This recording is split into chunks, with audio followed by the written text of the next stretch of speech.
Hello and welcome, Duke alumni and friends. We're so glad you're here for this session of the Duke Alumni Forever Learning Institute.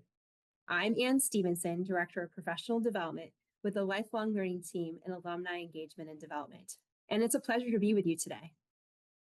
Thanks for joining us for this session, Setting the Stage, Computational Thinking and AI Foundations, the first session in our new Forever Learning Institute series on computational thinking.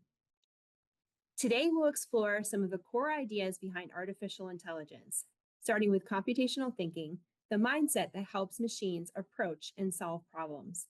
We'll also take a look at how tools like ChatGPT work behind the scenes and why this matters, regardless of your background or field.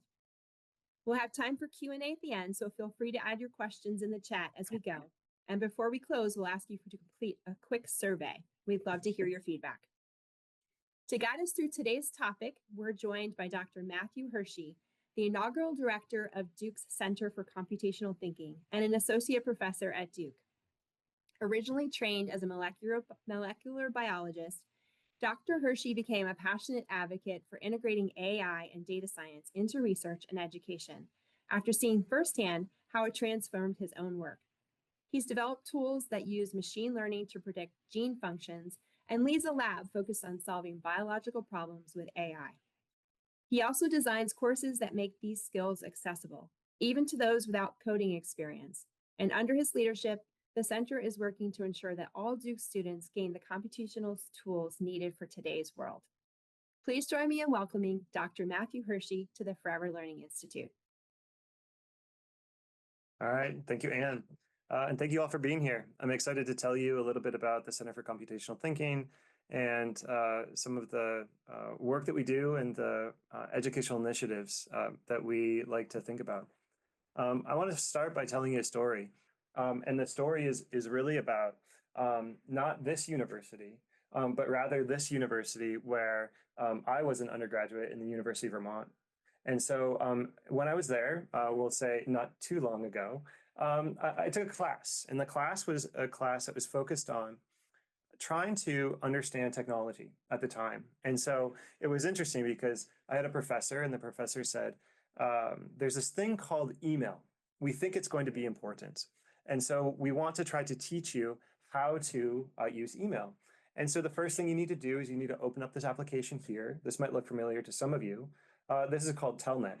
And what you'll do next is you will enter a login here, and then you'll need to navigate to an application that was called Pine. So you type in the word Pine, and this is what email looks like.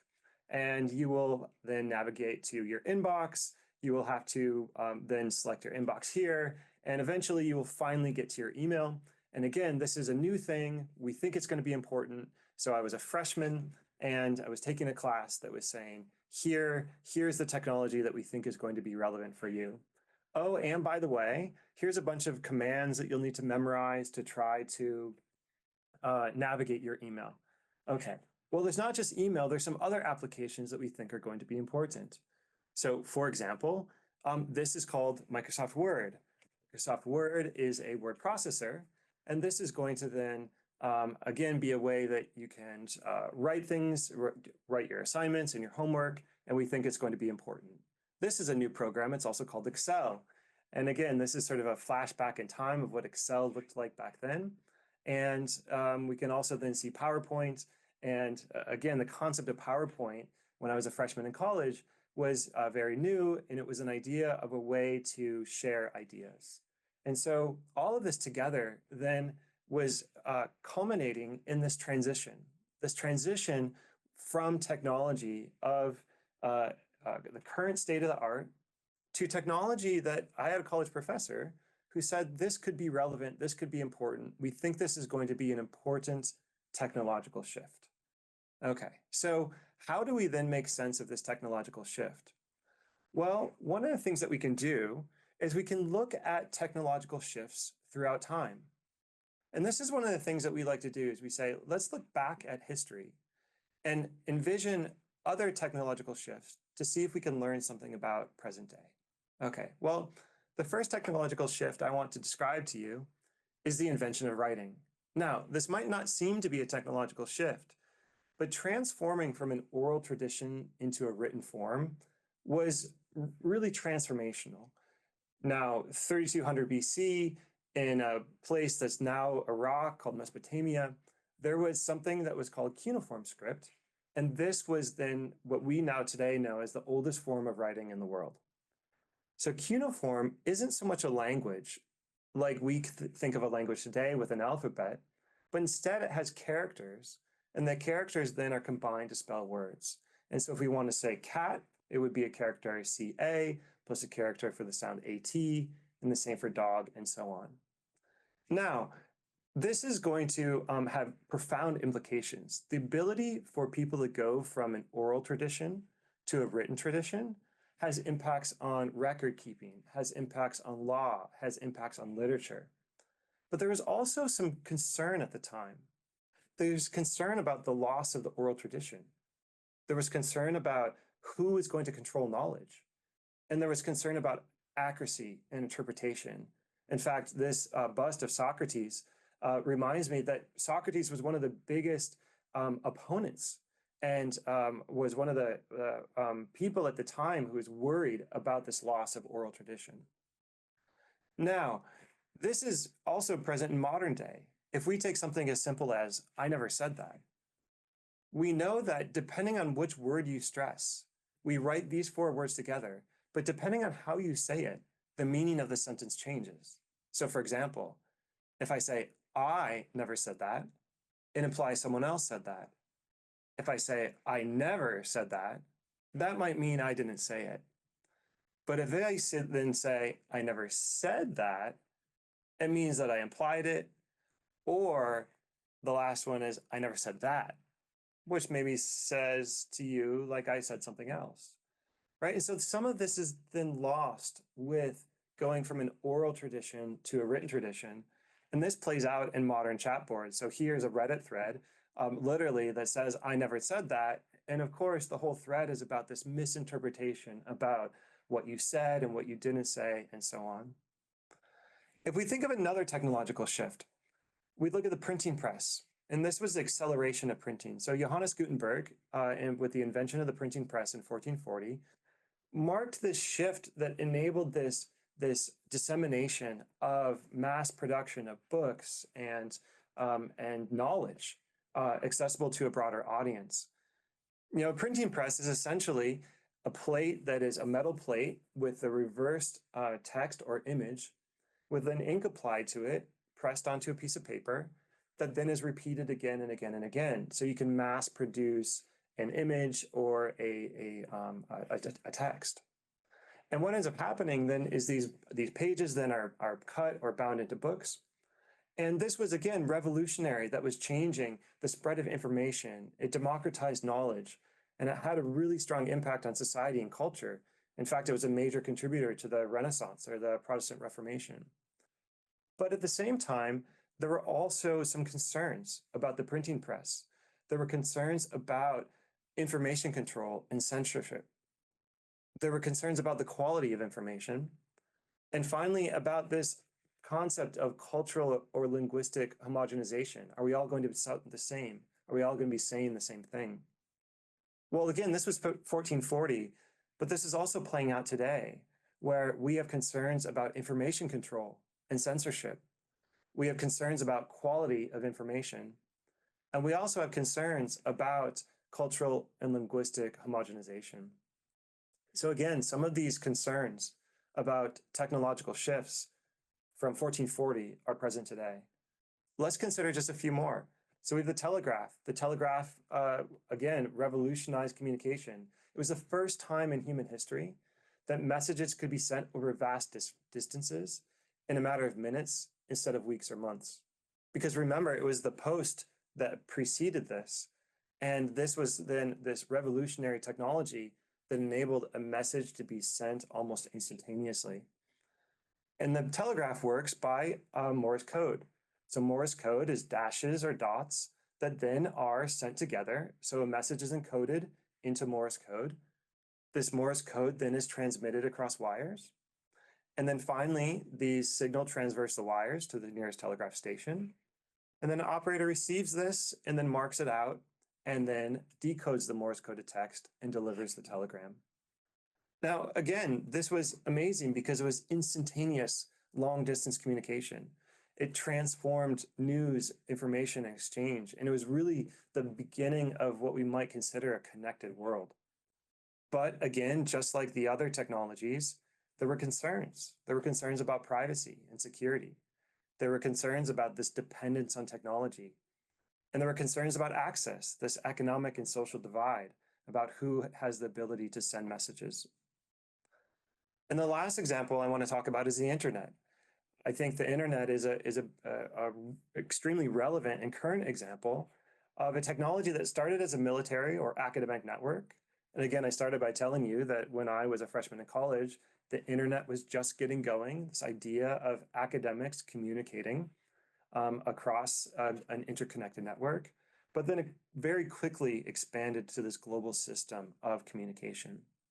The internet, just like some of these other technologies, works by sending messages through wired or wireless means. There is a unique address on every computer, on every device that connects to the internet, and that allows the device to talk to the internet through defined protocols that send information. So when I'm sending this information to you here today, this information is split up into packets. These packets are sent across the internet and it's routed and recompiled at its final destination. And this then means that there's this sophisticated mechanisms to enable this communication through these protocols, these data transfer protocols that follow specific rules that enable all of us to work together and to communicate together. Now, the implications of the internet, of course, global connectivity, access to information, and again, this interconnectedness. But now, more than ever before, I think there are still concerns about mental health and social skills, about information overload, or about misinformation. And so as we think about these internet, we would say that the internet that I started with is not really the internet of today. So we're talking about very, very different things. And that's one of the things that I want to tell you about today. Now, if we look at studies by many different groups looking at screen time use by generation, we can see that kids today are more and more relying on screens. They're spending more and more time on screens.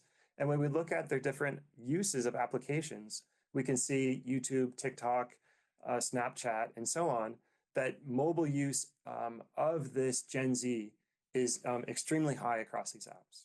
And this is not just one study, this is studied time and time again.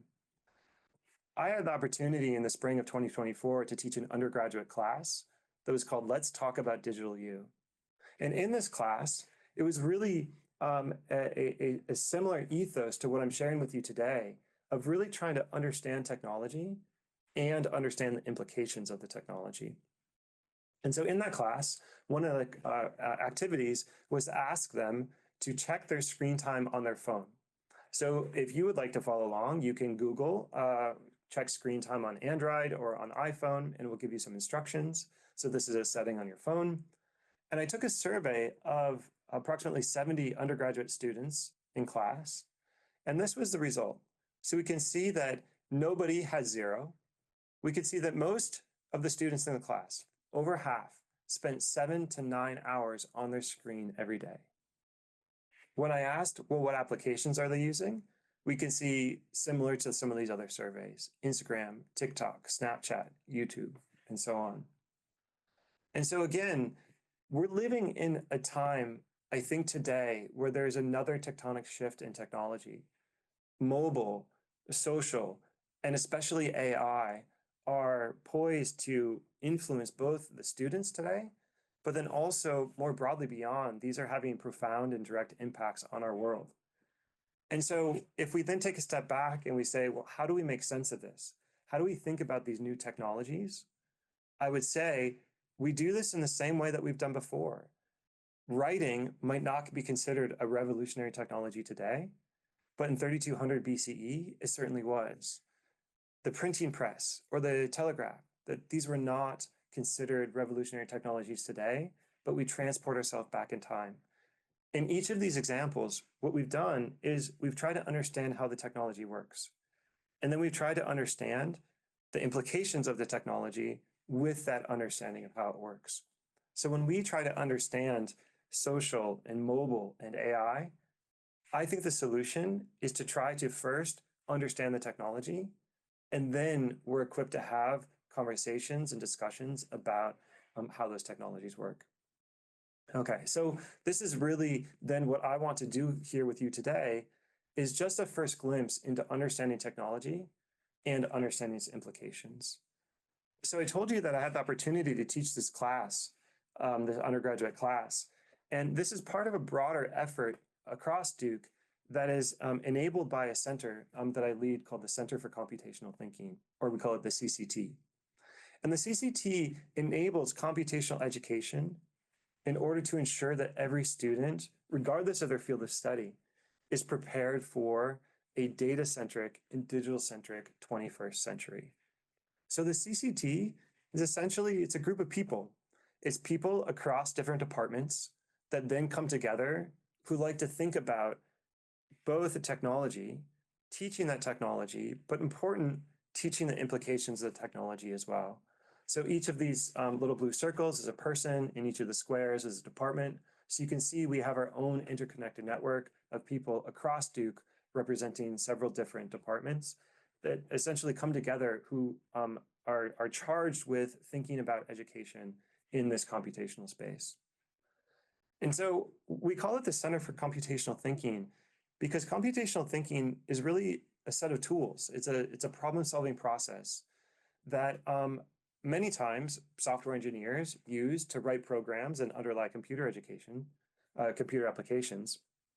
But we call this a Center for Computational Thinking because these tools of computational thinking are broadly applicable to many, many different fields of study, to many different disciplines, and to many different majors.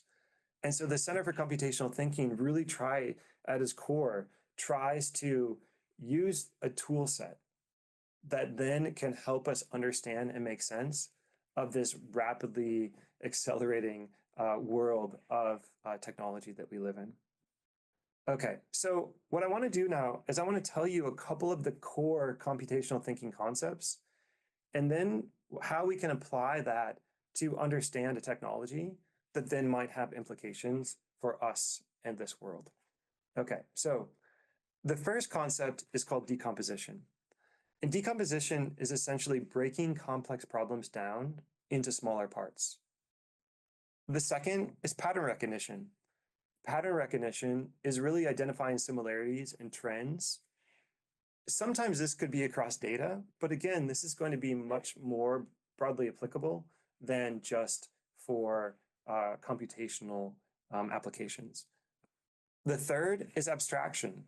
So abstraction focuses on important details, sort of generalizes away, ignoring some of the details. So when we abstract information or abstract a concept, this is really referring to what is the generalizable concept here. And finally, algorithms or algorithmic processes. These are essentially step-by-step solutions or processes that we can then apply to problems. So again, these are four concepts that are part of a crux of computational thinking concepts that we then use, inspired again by how computers work, how computers think, that we can then use and apply to modern problem solving. So we're going to take these and we're going to try to then apply them to understand a real world application. And this real world application is compression. Okay, so here's the challenge. Compression essentially is reducing file size while preserving information. So we have a big file and we want to make that file smaller. Now, this is used everywhere. This is used in files in your computer, such as music or images, or even ideas, and I'll get to that one. But let's just start with music as one simple example. Now, the first step, if we want to then think about music, especially music that might be a file on your computer, is we need to convert an analog signal to a digital signal. So how do we do this? Well, sound is a continuous wave, and a digital signal is discrete numbers. So the first thing that we need to do is we need to convert these waves into a series of measurements. Okay, so we can do that. We do that with two key parameters. The first is called sampling rate. And this is really how often we measure within that wave. The second is going to be bit depth. That's going to be how precisely we measure. And this is going to be essentially our volume levels or our richness of the sound. So how do we think about this? Well, if we think of a picture, our bit depth or bit rate is going to be more detail per frame. So here on the left is one simple picture without much detail, and the image on the right is going to be much more detail. So the more bit depth we have, the more rich the image is and the more information we have about that. Now, I also said that we need to sample the sample rate across frames, right? So if we have fewer samples, then we're going to look like the image on the left where it's all jerky. But if we have more samples, a higher number of frames, we're going to have smoother motion. So all of this then comes together where we end up with a sample rate, a bit depth, and channels, and that is an information that we capture in this analog to digital music transition. All right, now, when we do that the first time, we are going to then capture about 10 megabytes of data per 1 minute, and this would be like an uncompressed music file. Now, if we stop for a second, we can see very quickly that this is a really, really big image. I'm sorry, a really, really big file. So raw digital audio is huge. So now we have a problem. If we have one song is going to be maybe 40 to 50 megabytes, that means 1,000 songs is going to be 50 gigabytes. But the first iPod, pictured here from 2001, had only 5 gigabytes of storage. So how do you make files 10 times smaller while keeping quality? And this is where compression comes in, all right? So in order to think about file compression, we need to then apply some of our tools, our computational thinking tools, to break down the problem. All right, so step one, decomposition. So instead of seeing one song, we're going to break the audio into manageable pieces. So first, we're going to split the number of frames. Second, we're going to separate these different bands. We've got our bass, our mids, our treble, highs, and so on. And we've got our left and right channels, our left and right stereo channels. So we can start separating the different pieces here. And this is the concept of decomposition. Because how we're going to then process these different pieces will be different. And so the first is decomposition. All right, next, we think about pattern recognition. So once we have this file and this song decomposed, we can now look for patterns. So for example, gaps between words or notes are identical zeros. We have repetition, drum beats, repeat every single measure. Our left and right channels often share 90% of the same data. We've got certain combinations appear repeatedly. And so when we find patterns, these are opportunities for compression. This is the big idea here. So instead of encoding every single zero, we can encode zeros across a pattern. All right, now, we can also then ask a question, what can humans actually perceive or what can they hear? So there's a concept called frequency masking, and this is where humans have a hard time hearing quiet sounds near really loud sounds. So what we might be able to do if we're trying to make this file size smaller is we might then remove them. We also can't hear frequencies above, or we can't hear sounds above a certain frequency. So in that case, we might just delete that if we can't hear it at all. So really this process of abstraction is identifying the essential information and getting rid of some of the redundant details. And then finally, this concept of an algorithm, now we encode this information into specific steps. So we transform the audio, we determine what we're going to keep versus discard, we reduce the precision where it won't be noticed, and finally, we can code this together and package it into a format. It turns out we call this format MP3, hence the name of the file, MP3. But what that leads to is a approximately 50 megabyte wave file that gets compressed into approximately 5 megabyte wave file. So we have this massive reduction with really minimal quality loss. And so what ends up happening is when we listen to Yo-Yo Ma play the cello, we can still be moved by this music and have this same visceral experience, even though we've removed much of the information. All right, now, it turns out that compression isn't just for computers. Now, humans compress ideas every single day. And if we take this idea and we compress it even further, we can really just come up with this concept of idea compression. So you can see on the slide, in this example, we start out with a concept.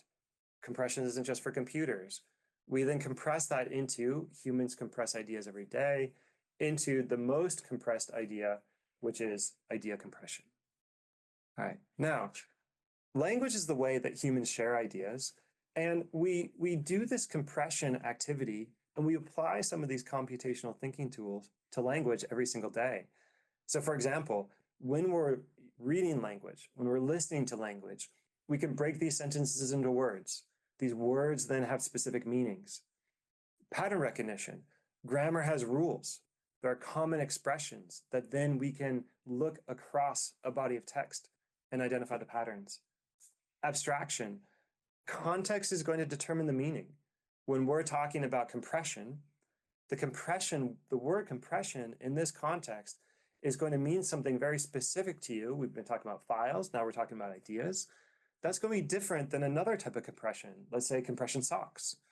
So context is going to determine meaning, and this then is going to be a really important part of this, this idea of abstraction. And then finally, algorithms. There are rules that we use for constructing sentences. The sentences that I'm sharing with you right now have specific rules that you then are expecting to hear in a certain way. And so in the exact same way that we are using these computational thinking tools to understand a technology like compression, these rules are active in our everyday life, so much so in the language that I'm sharing with you right now. It turns out, and this is one of the most, I think, interesting and exciting ideas about this artificial intelligence age that we're living in, is that large language models have learned to copy these patterns into this universe of words. So what do I mean by that? Well, large language models are the models that underlie many of these AI processes. And so when we have an artificial intelligence or AI that is going to return text, these are chatbots, this is ChatGPT, these are other types of models. The model underneath all of this is going to process language much in a similar way to the computational thinking tools that I've just shared with you. So the model learns to decompose the language, and this is called tokenization. The model is going to identify patterns across millions and millions of texts. The model is then going to abstract meaning from that context, and finally create algorithmic a generation of responses. When you type into a chat, a prompt, the response that you get back is a result of algorithmic processes. Now, it turns out that the model is not capturing all of the words across the internet that then is going to just be returned to you like a search engine. Instead, this corpus of text was compressed. It was compressed into weights. The image here on the screen is a simple schematic of a neural network. What the model is going to do is it's going to store patterns. It's going to store representations, not the raw text itself. And the prompts then decompress these stored patterns into responses. So some of the key takeaways are really that computational thinking principles aren't just for programmers. Instead, these computational thinking principles help us understand how we process information, how computers process information, and how some of these new exciting technologies like artificial intelligence bridges human learning and machine learning. And I think most interestingly is that these concepts are fundamental to how humans organize, understand, and communicate information. Now, this is the first of a series of 4 lectures in computational thinking. Now, the first one is here. This is me. This is us here today. where I wanted to set the stage for you to really think about some of these foundations and how these can be applied. Now, next week, on the 16th, we have two experts who think a lot about these generative AI models. And I've mentioned a couple of terms here, like large language model and generative AI. Buwan and Astrid are going to dive into these concepts very deeply with you. And so if you're interested in these large language models and AI, especially with what it has to do with poetry, then I encourage you to attend this one. On the 30th, we have our university librarian and a professor in the English department who are going to be talking about AI, the arts, and literacy, especially in this changing media landscape. And then finally, on October 7th, we have David Hoffman, who will be talking about the ethics, policy, and platforms, and really thinking about the implications of these technologies for their use. And so, just like I started with a freshman class that was an introduction to the technology. It was an introduction to understanding how some of these technologies worked, and an introduction to understanding the implications of these technologies. Perhaps this short lecture here with you today was your first class in trying to understand that. So with that, I thank you for joining me today, and we have some time for questions. And so, Anne, the floor is back to you. Great. Thank you, Matt. Let's see. Let's see what kind of questions we have. I'm going to go ahead and warm the audience up since we don't have any at this moment. But Matt, can you tell us how non-technical professionals develop stronger computational thinking skills? Yeah, I think that just like learning any new skill, the power really comes from practice. And so there's a combination of we need to learn about something, but then we really need to put it into practice to learn it. So if you find yourself wanting to learn more about AI, then you need to roll your sleeves up, I would argue, and start using some of these models, starting using some of the platforms. It's really amazing that the technologies that allow us to make images, make music, make art, make words, the concept of generative AI allows you to make things. And so if you want to then learn about this, I would just say start making. That's great advice. All right, here's a question from our audience. I hear the term training the model in LLM use. How does this relate to pattern recognition? So Buwan will go into this a little bit more in the next talk, but I will mention a couple of high-level things. And so these large language models are trained on essentially all of the text of the internet. And what happens is that when we have a sentence, our sentence then, let's say, is going to literally say, the next word in this sentence will be a blank. Now, the way the models are going to work is they're going to then predict the final word in that sentence. So the next word in this sentence will be a word, right? And the model then is going to learn from all of this text on the internet about when we have certain words in proximity to each other, when we have certain contexts, that the model then is going to make a prediction about the next word. Let me think of another example that might be more intuitive. The weather outside today is blank. Now, the model is going to predict the next word, and it would say maybe sunny with 35% likelihood. And then it's going to say cloudy, and it will say boring. And maybe down at the bottom of the list, it will say the weather outside today is crazy. I'm sure someone sometime on the internet said the weather outside is crazy. And then finally, it might say the weather outside is bananas. Well, bananas is going to be a much lower probability of the next word. And so these models then are learning the patterns. Like when you have a sentence, the weather outside today is blank, the most likely next word is sunny based on all the words of all of the sentences that this model has ever seen. And so these models are really probabilistic models that then are going to start completing text based on the patterns that it's seen. So now to answer your question about large language models and pattern recognition.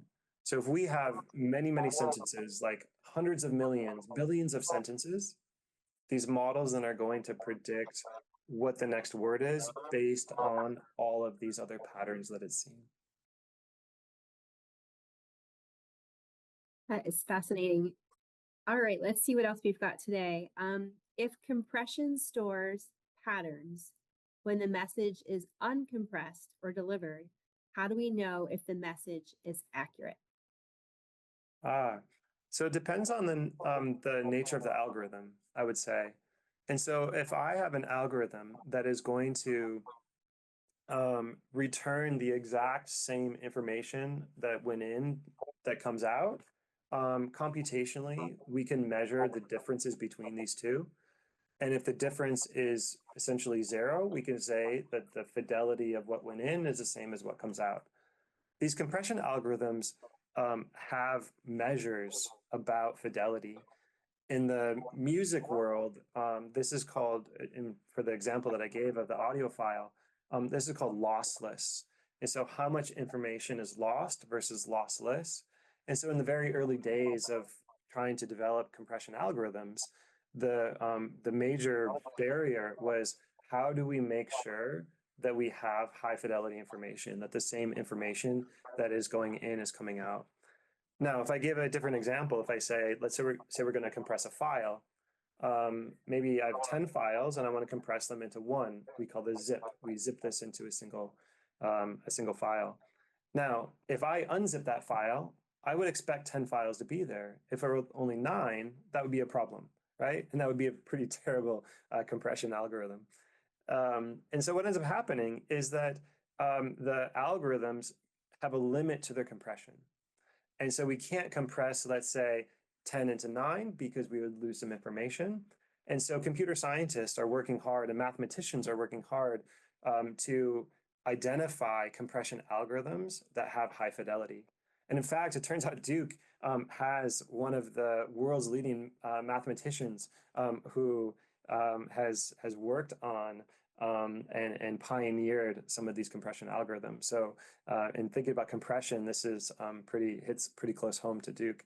But the concept is that you have a limit to compression because beyond that limit, you start losing information. And then that's going to, it's measurable, but then that would be an algorithm that would not move forward with development essentially. Okay, let's step away from the really integral details for a moment and ask your opinion on your understanding of how the implications of AI are impacting today's labor market for both recent grads as well as those who've been in the workforce. Yeah, well, you can turn on any news show, radio show, look at any newspaper, and I would say that there certainly is fear and uncertainty around the impacts. Now, we're at the very early stages of this, maybe what we call an AI revolution. So I don't know that we know the answer to that yet. And there's plenty of people prognosticating about what the impacts are. Here's what I could tell you from my own experiences is a few things. So first, there are some things that these generative AI models, and that's the term that I'm going to use to describe a lot of these technologies, generative AI for text, for music, for voice, for images, and so on. So this term of generative AI is these models that can create things. So in my experiences, a couple of things. First, generative AI is not good at everything. In fact, some of the images that I created in this presentation, I put in the bottom if it was created by some of these generative AI models. And I look at those models and I say, oh, well, that's not very good. I can tell that this is AI generated and so on. But I will also tell you that the thing that this generative AI is not good at today, it will probably be good at tomorrow or next week or the next month and so on.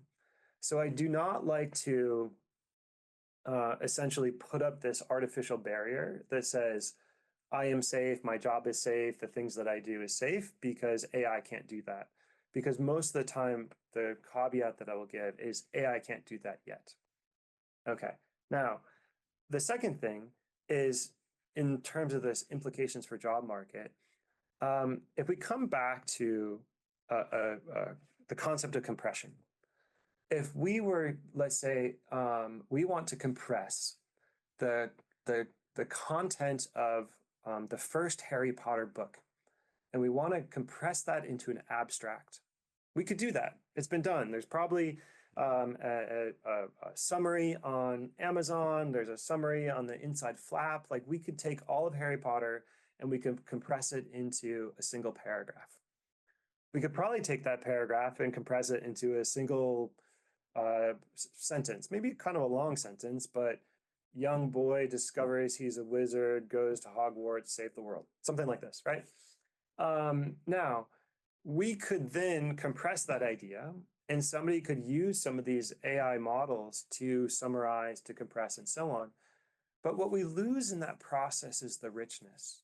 And I don't think anybody ever wanted to read an abstract of Harry Potter, or to watch only the trailer of the movie, but not the movie, or only, right? Like, you get the idea. When you abstract away a lot of the information, when you compress this into these small bites, then you lose the specificity, you lose the detail, and you lose the richness. Now, why am I telling you this in the question about impact of AI? Well, because I think a lot of these AI-based tools are amazing. Don't get me wrong, but they also lose the richness. They lose the process. So I made a couple of those, like that drawing of that ball. That's an AI generated image. But I also like to draw with my daughter, and I'm not going to then, when we sit down and color together, pull up an AI generated image and say, look at this image, it's amazing, like we shouldn't even draw together. So instead, what I would rather do is, like, I want to spend the time, go through the process, learn to draw, like all of these things. Now, full disclosure, what I sometimes do will use these AI models to create a coloring sheet that we then will sit together and color together. But I think that there are some things that AI can't do yet. But one of the things I think that still is uniquely human is these experiences and these processes. And so now, to come back and answer your question fully, the impact on the job market, I think, will be profound. I think that with any technology, there will be new jobs that are formed, and there will be some jobs that go away. Just like the printing press created new jobs and some jobs went away. The telegraph created new jobs, some jobs went away. The internet created new jobs, some jobs went away. I suspect AI will be the same. I don't know what those new jobs will be.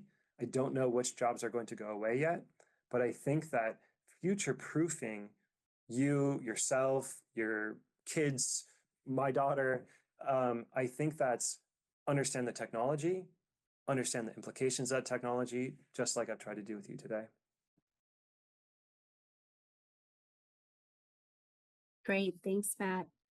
All right, here's another question for you. What are you most excited about in AI?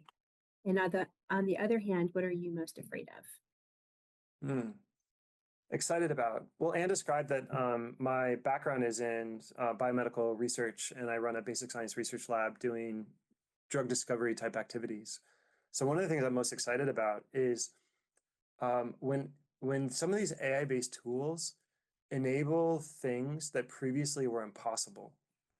I'm not very interested, and I don't think it's clever or useful to do things that you could do before with AI, just faster, easier, better, cheaper, and so on.